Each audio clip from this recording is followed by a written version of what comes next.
we began. No, we started. Oh, I'll tell you all about it.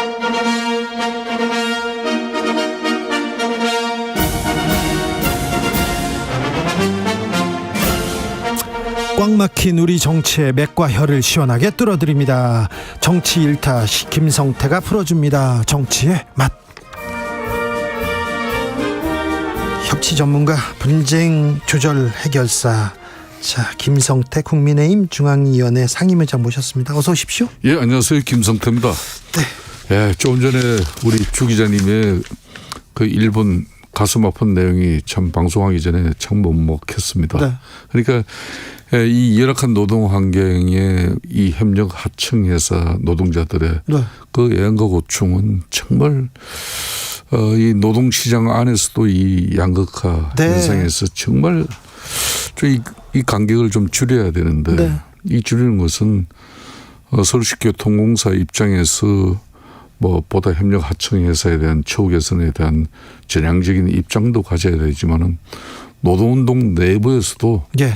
대기업 특히 정규직 중심의 이런 노동운동이 협력 하청회사 종사자들의 이런 열악한 노동 환경에 대해서도 상당히 되돌아봐야 되는 문제예요. 우리 노동시장의 양극화. 정말 자, 큰 문제입니다. 대기업, 중소기업, 원청, 하청, 그리고 정규직, 비정규직. 예. 너무 큰 그 괴리가 있어요. 이걸 좀 좁혀야 되는데 대통령께서 동일노동, 동일임금 이런 메시지를 던지기도 했는데 이런 고민은 토론되지 않고 있고요. 이 양극화를 위해서 좀 해결해야 되는데 이 문제의 본질을 해결해야 되는데 사장님 편만 드는 것 같아요. 또주 탓만 하고 있고. 제가 뭐 이 방송을 통해서도 이야기를 했습니다만은 윤석열 대통령이 국정 운영에 있어가지고 노동 계획을 강조하지만은 절대 친기업 반노동으로 가서는 안 된다. 안 돼요죠. 안 되죠. 되고 특히 노동 계획에 있어서도 노동 시장의 이 양극화 해소를 위한 그런 상당한 노력을 기울여야 되는 것이죠. 그렇죠. 그래야만이 본질적인 노동자들의 삶의 수준이 맞습니다. 옳은 말인데요. 왜 균형을 갖추게 되는 거죠. 왜 정부 여당하고 대통령실에서 김성태 얘기를 안 듣습니까? 아닙니다.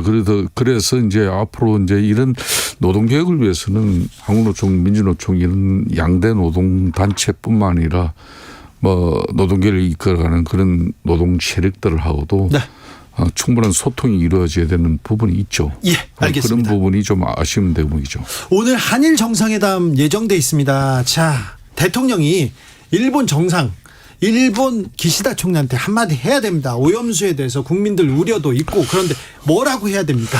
윤석열 대통령께서 지금 2년 연속으로 나토 그러니까 북대서양 조약기구의 정상회의에 지금 참석하고 있지 않습니까?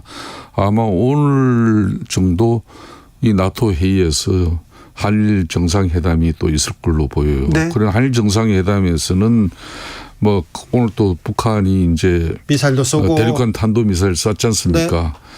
북한 대응 관련한 그런 견고한 협력 관계도 또 논의를 해야 되겠지만은 일본의 그 오염수 방류 계획에 대해서 대한민국 국민들의 이 불안한 마음들 또 우리나라 지금 수산업이 상당히 그 위축돼 있죠. 위축되고 항폐화되고 있는 이 부분의 불안을 해소하기 위한 일본 당국의 책임 있는 그런 답변을 듣고 우리 정부로서의 그런 뭐 명확한 입장도 좀 전달해야죠. 좋죠. 그래야죠. 그렇기 때문에 이제 일본 이렇게 대변만 하지 마시고 일본 대변을 절대 할 일은 없는 거고 그 또 IAEA 이런 뭐 후쿠시마 이 오염수 관련 보고서도 우리 민주당 입장에서도 너무 계단으로 선동으로 우리 국민들 불안감을 조성하는 행위도 이참에 좀 이제 마무리해 주시면 좋아요. 그러니까 대통령이 국민의 우려 이렇게 불식시키기 위해서 노력해야죠. 뭐 IA 보고서 이후에 지금 민주당 입장에서 뭐 다른 이슈로 지금 넘어갔는데 이 IA 관련한 것은 이미 미국, 중국, 프랑스, 일본 뭐 대한민국 다 여기에 참여했지 않습니까? 우리 다른 이슈로 우리도 넘어가야겠습니다. 고속도로 한번 다 보겠습니다. 자, 서울 양평 고속도로 누가 왜 종점을 바꿨을까요? 이걸 좀 알려주면 이걸 해명하면 되는 일입니다. 그러니까 주 기자께서 좀 전에 말씀 잘했어요. 결론은 이 강상면으로 종점 대체 노선안이 나왔다는 거 아닙니까? 이 대체 노선은 원희룡 장관이 일방적으로 결정해가지고 네. 윤석열 정부 출범하고 이루어진 일이면은 네. 민주당이 지금 의혹 제기하는 그 부분이 일정 부분 동의할 수밖에 없을 거예요. 예. 그런데 문제는 그게 아니고 이 강상면으로 흔히 말하는 종점 대체 노선안이 새롭게 나온 것은 예. 이게 2021년 4월 달에 그러니까 2년 전에 예타가 통과가 됐습니다. 예타 통과됐습니다. 네, 원안입니다. 그리고 네. 그게 원안이라는 거예요. 네. 그리고 난 이후에 2021년 5월 달에 네. 당시 이제 민주당 양평 군수가 정동균이라는 사람입니다. 네. 이 정동균 군수하고 또 민주당 양평 그 지역위원장이라는 사람이 최재관 씨인데 네. 이 당정 협의를 통해서 이 대체 예타 노선. 통과한 이 노선에서 예. 쉽게 말하면은 강화 IC가 빠졌다. 예. 우리 양평 군민들이 이용할 수 있는 IC가 이 노선에 빠져 있으니까 이 노선을 넣어달라고 요구를 했어요. 예. 그게 2021년 5월이고 그렇게 해가지고 2022년 그러니까 작년 1월 달에 네. 작년 문재인 정부 시절에 이제 그 두 개의 민간 용역 업체를 선정을 해요. 예. 그거는 이제 뭐 설계 전문 업체죠. 그게 이제 흔히 말하는 동해기술공사하고 경동 엔지니어링이라는 이 두 개 공동 용역을 이 회사를 준 겁니다. 실수일을. 네. 그래서 이 결과가 작년 3월 달에 그러니까 윤석열 정부 대통령 작년 대선이 3월 9일에 끝났잖아요. 예. 그리고 취임은 5월 10일에 했단 말이에요. 예. 그러니까 문재인 정부 시절에 이 민간 용역사가 입찰이 선정이 되고 네. 이 용역을 이제 실시하게 돼요. 그때 국토교통부에서 용역 가업 지침을 줍니다. 그러니까 이렇게 대체 강화 IC 설치 요구가 이렇게 한데 이 이제 예타를 통과한 이 노선이 적절한지 한번 살펴봐달라. 네. 그래서 두 군데의 그 민간 전문 설계 회사가 용역을 실시해 보니까 예. 이 대체 노선이 나온 거예요. 자, 대치 노선이 이게 그렇게 해서 만들어진 건데. 자, 문재인 정부 때 예. 자, 그 종점이 바뀌었고 예. 2안 3안이 나왔다.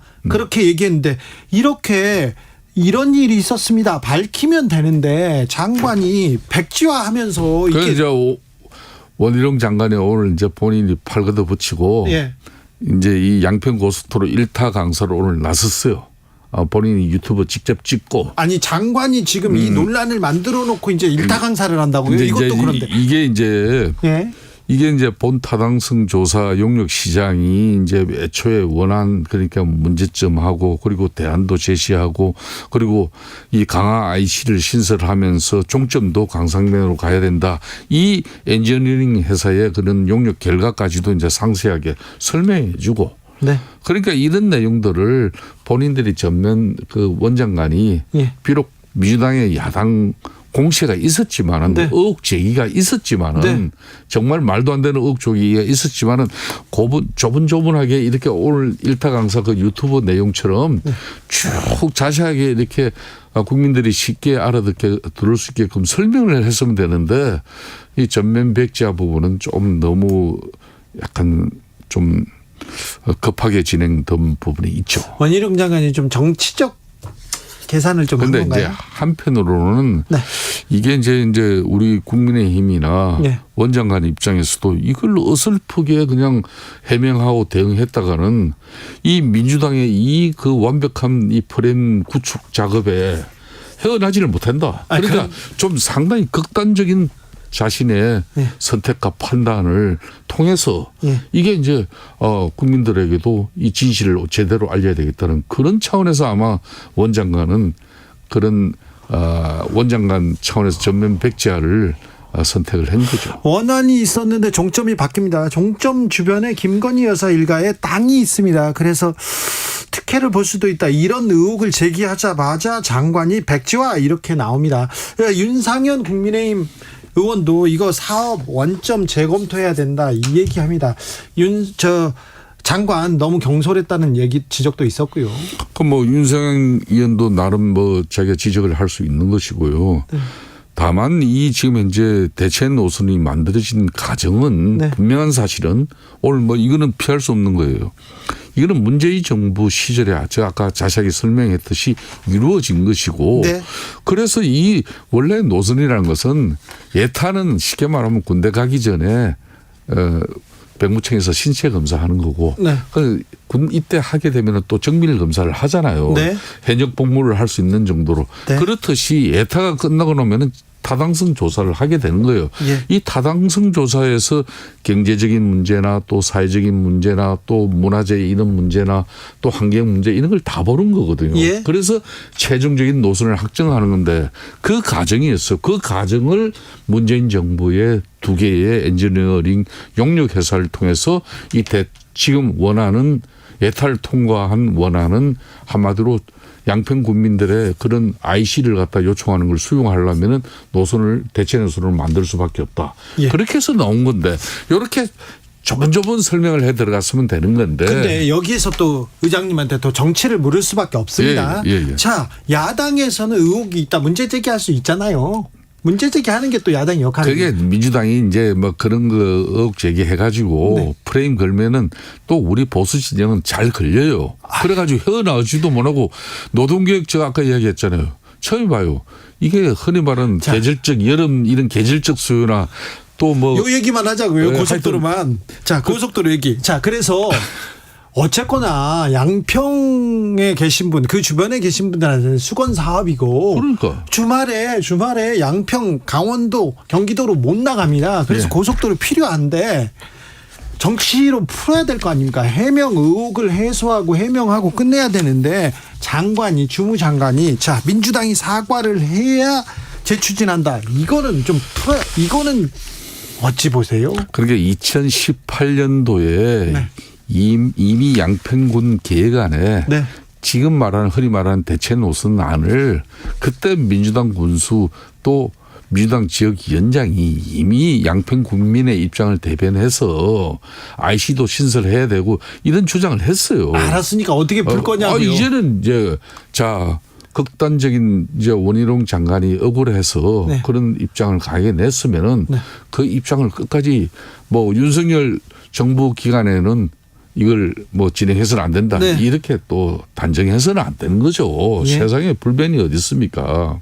다시 집권당인 우리 국민의힘이 양평뿐만 아니라 서울 그리고 우리 국민들의 뜻을 모아가지고 민주당도 이제 이참에 이걸 갖다가 또 아닌 말로 김건희 일가의 흔히 말하는 그 땅의 특혜를 위해서 서울 양평 고속도로도 대체 노선 만들어 가지고 이게 뭐냐 국정농단이다 이렇게 국민들한테 또 괴담 가짜 뉴스 퍼뜨리지 마시고 좀 이제 민주당도 이거는 우리도 자, 그럼 이런 주장은 무리한 부분도 있었다. 네. 우리 국민의힘도 원장관 또 설득시켜서 네. 결론은 서울 양평 고속도로가 더 빨리 진척될 수 있도록 이렇게 서로 여야가 머리를 맞대는 게 중요한 거죠. 결론은 이 양평 고속도로 논란 민주당이 잘못한 거니까요? 민주당이 사과해야 됩니까? 그게 사실상 그 원희룡 장관이 민주당이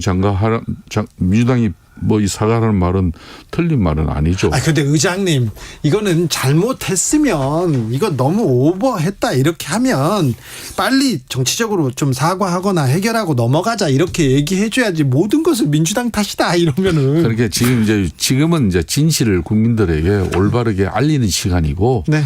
저는 이 상황을 계속 정치적으로 이걸 대체해 나오면은 절대 못 풉니다. 이런 때일수록 여야 원내대표가 이 문제를 풀어나가는 그런 지혜를 모아가지고 네. 국민의힘은 집권당이니까 정부에게 요청을 하게 되고 또 박가운 민주당 원내대표는 또 이재명 대표를 비롯한 민주당 차원에서의 네. 무리한 의혹 제기 주장에 대해서 네. 좀 한 발 빼내나가는 그런 좀 정치적인 모습 이런 걸 좀 서로 나타내므로써 이걸 풀어나가야죠. 네. 자, 홍준표 시장이 주 4일제에 대해서 그냥 사퇴하세요. 퇴사하세요 얘기했는데 자, 주 4일제에 대해서 김성태 의장님은 어떻게 생각하십니까? 결론은 이 근로시간 노동시간 단축해야죠. 이건 노동의 역사고. 예, 노동의 역사다. 대한민국 경제활동 인구가 2천만 명입니다. 예. 10분이라도 좀 집에 일찍 퇴근해서 쉬고 싶어 하는 게 다 이 월급쟁이 경제활동 인구의 소망이에요. 그렇죠. 그래서 정치권뿐만 아니라 우리 사회는 이 근로시간 단축은 국가가 존재하는 한 계속해서 만들어 가야 됩니다. 근데 국민의힘에서는 왜 그렇게 이 노동시간 단축 그리고 최저임금 올리는 거에 대해서 반대합니까? 그러니까 주 5일제 같은 경우도 네. 김대중 정부 시절에 IMF를 극복하고 난 네. 이후에 김대중 대통령이 주 5일제 이걸 사회적 대변혁을 시도하잖아요. 김성태 의장도 거기에 제가 그때 공의했습니다. 협상의 주역이었어요. 공의했어요. 커요. 좋았고요. 네. 그러니까 우리도 예. 지금 뭐 코로나 팬데믹 이후에 뭐 세계적인 글로벌 경제가 안 좋고 네. 어렵지만은 네. 이 경제 위기를 좀 극복하는 과정 속에서 또 뭐 4.5일부터 시작해가지고 근로시간 단축을 해나가는 이런 뭐 노력을 사실상 이 보수 진영에서 더 열심히 해야죠. 그렇죠. 나서야죠. 예. 테이블에. 자, 의장님 몇 가지 또 정치 현안 물어보겠습니다. 예. 뉴스 이런 뉴스 나왔습니다. 김성태 이재명 대북 송금 알았을 것이다. 열심히 하라고 해. 이렇게 쌍방울 재판 소식이 있던데. 네, 그것도 김성태예요. 네, 그러니까 김성태 이재명이 나와가지고. 그러니까 이제 이 대북 송금은 네. 최종 종착적으로 가면은 네. 아닌 말로 쌍방울 김성태 회장이 네. 뭐 대북 관계를 자기가 뭘 알았겠습니까? 솔직한 말로. 네. 기업하는 사람 입장에서 네. 이재명 경기도지사가 차기 대권을 잡으면은 뭔가 쌍방울 회사의 대북 사업권을 뭔가 손에 쥘 수 있다는 그런 확신과 믿음 때문에 이재명 경기도지사실 경기도가 해야 될 그런 뭐 대북 지원 사업에 상당한 대북 송금을 자기가 네. 맡은 거 아닙니까? 그 내용을 재판 과정, 검찰 수사 과정을 통해서 밝혀낸 거고요. 그런데 이걸 계속 이재명 대표가 모르쇠로 일관한다? 그렇지 않을 겁니다. 한번 보십시오. 그러면 이하영 당시 경기부지사가 이걸 끝까지 총대를 메고 책임을 진다? 그렇지 못할 거예요. 지켜보시면 알겠지만. 이재명 이낙연 만난다 안 만난다 계속 이 얘기 나오는데 어찌 보이십니까? 저는 두 분이 네. 만나도 이제 정치적인 만남 그 이상 이하도 없어요. 네. 그러니까 제가 지난번에도 말씀드렸듯이 이 정치권에서 부모, 형제, 자식 간에도 쉽게 말하면 권력 싸움하고 이 경선 해버리고 연수가 돼요. 부모 자식 간에도요? 부모, 자식 간에도. 네. 그런데 그래서 우리 당도 만일 윤석열, 홍준표 이런 유승민 이런 사람들이 우리가 집권을 못하게 되면은 치열한 경쟁을 하게 될 거예요. 예. 그런데 이제 민주당 입장에서는 이재명 대표나 또 이낙연 전 대표나 다음 대권을 위해서 두 사람이 또 물러설 수 없는 또 계속 경쟁을 할 수밖에 없어요. 그런데 그 두 사람이 만나서 진정한 화해나 협력 방안 이거 안 나옵니다. 안 그냥 나옵니까? 서로 정치적으로 필요해서 만나고 예. 또 돌아서 보면 각자 길을 가고 네. 다만 내년 총선을 앞두고 이제 민주당이 온전하게 가려면은 이재명 대표 당신만 다 먹지 말고 예. 경선을 한 나도 이낙연 대표 입장에서 나를 따르는 사람, 나를 지지하는 사람, 나도 이 사람들 챙겨야 된다. 이 몫을 내놔야 된다. 이런 게 앞으로 충분하게 이제 앞으로 그 싸움이 됩니까? 그런 싸움이 그러면 되는 거죠. 공천에서 민주당 공천은 그러면 이재명계와 이낙연계가 이렇게 적절하게 이렇게 나누어 가질까요? 그러니까 이런 흔히 말하는 정당이라는 것은요. 수많은 정치적 갈등과 오해, 반목, 분열이 있더라도 네. 총선 앞두고 그 정당의 지도자가 네. 좋은 마무리를 하면은 좋은 마무리란 게 다른 거 아니에요. 네. 공천을 통해서 네. 좋은 마무리가 되면은 좋은 선거 치를 수 있는 기반이 되는 거고. 자, 의장님. 그 공천이 제대로 원만하게 타협하고 화해 협력으로 이렇게 이루어지지 않으면요. 네. 그 총선은 보나마나요. 의장님. 자, 국민의힘에서는요. 네. 유승민, 이준석 전 의원들하고 얘기를 안 하잖아요. 내부에서. 그래서 그 신당 얘기가 솔솔 나옵니다. 자, 국민의힘 주변에 신당이 나올까요? 민주당 주변에서 신당 나올까요? 정계 개편을 통한 신당 이야기를 지금 섣불리 하는 것은 민주당을 이야기하는 사람들 입장에서도 조심해야 되는 거고 네. 국민의힘을 바라보는 사람 입장에서도 조심해야 되는 이야기였고 정치적으로 또 나가시려고 그러네. 아니 이 부분은 지금 이야기해가지고 아무리 그냥 의미가 없는 이야기가 돼요. 알겠습니다. 요거는 찬바람 불고 나면은 네. 이제 좀 10월 11일 알겠습니다. 12월 요때가 돼야 이제 찬바람. 뭐가 안 되고 사단이 나면은 다른 길 가겠다 이런 게 이제 구체화됩니다. 지금은 별로 의미가 없어요. 찬바람 불 때 다시 여쭤보겠습니다. 김성태 국민의힘 상임의장이었습니다. 감사합니다. 예, 감사합니다. 호우 안전 대책 마련하셔야 됩니다. 많은 비 예보되어 있습니다.